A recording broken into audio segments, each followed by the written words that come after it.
The year was 2013, by which time Honda's Activa had established itself as India's most loved scooter. TVS faced increasing competition from homegrown manufacturers as well as those coming in from overseas. In 2013, TVS desperately needed a moment of brilliance, and that moment of brilliance came with the Jupiter. In the 11 years that have passed since, TVS has sold close to 6 million units of the Jupiter, making it India's second most loved scooter. And it's 2024, and here with me is the reimagined Jupiter, the one for the next generation. We've had a chance to ride this today for a brief while and just get a feel of what it's all about. And I'm going to tell you everything about the new Jupiter in our first ride video. But before we get into that, before I get on the scooter and tell you what it's like, make sure to subscribe to Car and Bike and hit the bell icon so you're notified every time we upload a new video. And now let's go and ride the new Jupiter. अरे रुकिए, कहाँ जा रहे हैं? हिंदी में देखेंगे video? Pop out banner यहाँ है, उस पर क्लिक कीजिए हिंदी वाला फर्स्ट राइड रिपोर्ट देखने के लिए.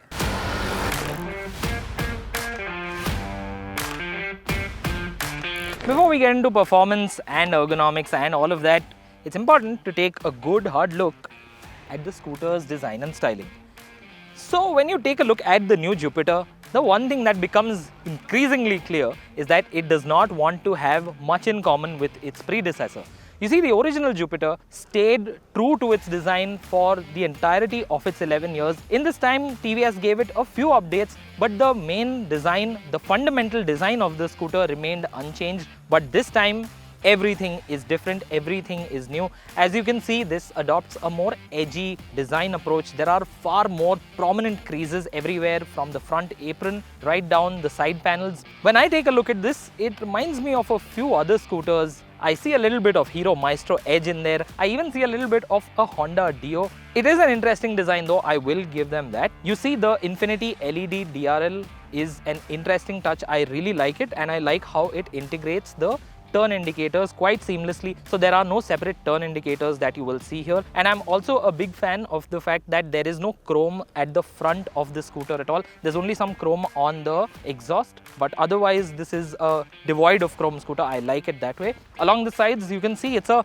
fairly substantial scooter, and what you will notice is it has a large seat, 756 millimeters, so you can accommodate two people over here quite comfortably. You've got a full-size grab rail as well, and at the back, the thing that I like the most is the tail light treatment, because this somewhat reminds me of the Tata Altroz, because it has this gloss black surround around the tail light itself, and the tail light also mirrors the design of the daytime running lamp that you see at the front, because it's the same infinity type effect and it incorporates the turn indicators as well.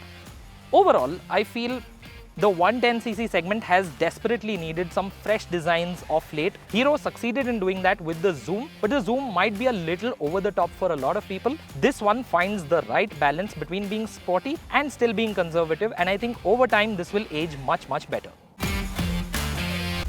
Coming to features and practicality, the new Jupiter now has a color digital instrument cluster. This is only available on the top model. The base model still gets an analog cluster.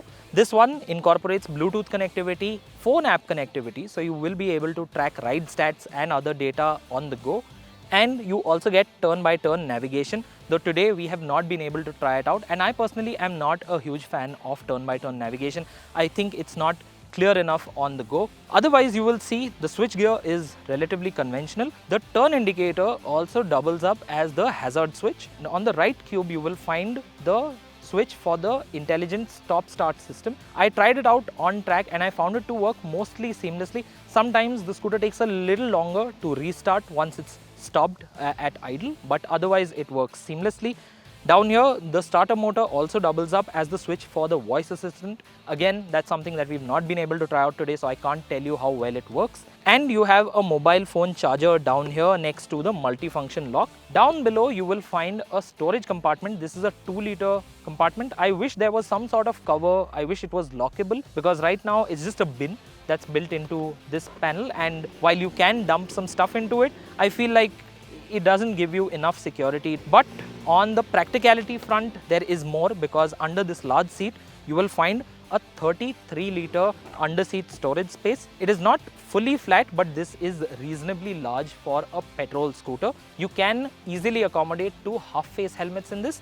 A full-face helmet will be a tough fit, but for most shopping and home trips, you will find this space to be pretty usable. In terms of comfort and ergonomics, the new Jupiter follows in the footsteps of the original.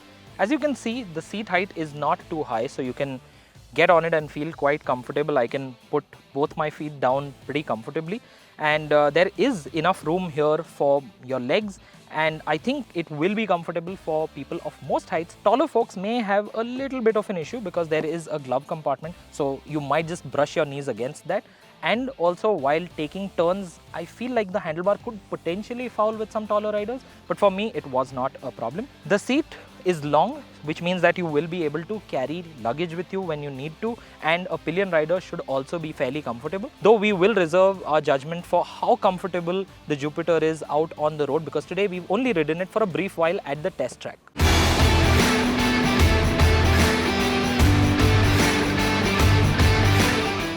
Now let's talk performance. The Jupiter 110 now has an all-new engine. It's a 113cc unit, and this is no longer a regular powertrain because it is now a hybrid powertrain. You see, TVS has added an integrated starter generator to this scooter, and what that does is it gives it that extra bit of power. It's named iGo Assist, and while you can't disable the system, it's active at pretty much all times. What it does is it gives you that extra boost when you need it in terms of power. So overall, the power output of the new Jupiter stands at around 8 bhp and 9.2 Newton meters of torque. But thanks to iGo Assist, it goes up to 9.8 Newton meters of torque. Now it sounds not that impressive on paper, but when you ride it, you can feel the difference. And I say that because this is certainly one of the strongest performing 110cc scooters that I have ridden so far. Overall, it does feel like it has enough punch. It accelerates quite cleanly, whether it is from standstill or whether it is from 30 kilometers an hour. You will be able to get up to highway speeds pretty easily, and even at its top speed of over 80 kilometers an hour, you will still feel that the scooter is fairly stable. On the track, I was able to see a speedo indicated top speed of 84 kilometers an hour, which is respectable, and even at that speed, the new Jupiter felt fairly stable. Now, there really aren't too many corners at the TVS test track to speak of, but even in the few corners that I did manage to chuck the Jupiter into, I can tell you that it felt surprisingly confident, even though you have to remember that this is a family scooter at the end of the day, so you cannot really be pushing it that hard. You feel the tires just starting to lose their grip at the very edge, but for most users, this will not be a problem because for the most part, the Jupiter actually handles pretty well. That is partially down to its low weight. So the new Jupiter weighs 105 kilograms, which means it feels fairly light and is swift to change directions. I cannot comment on ride quality because this track is actually quite well made, so there really are no potholes or speed bumps to talk about, but we'll see how it performs out on the road when we get it for a longer road test. Prices for the new Jupiter 110 start at 73,700 rupees and go all the way up to rupees 87,250. Now, while these are slightly lower than the outgoing Jupiter's prices, at this price, the Jupiter is still a little more expensive than the equivalent Honda Activa. And that sums up our first taste of the new TVS Jupiter. It was a brief first ride, but I can tell you that the new model carries over the likable qualities of its predecessor. It is reasonably comfortable, it feels well put together. The design and performance, I feel, have taken 2 steps forward because this now is a genuinely good looking scooter, possibly the best looking 110cc scooter on sale right now.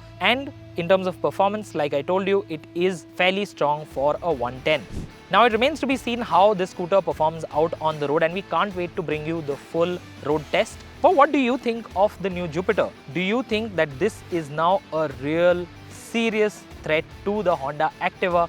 And does Honda need to up its game quickly to be able to get on the same level as the new Jupiter? Let us know your thoughts in the comments section. Let me know if there's something else that you liked about the Jupiter in the comments. If you enjoyed watching this video and found it informative, then please make sure to like it and share it with your friends and family who may be interested in the new Jupiter.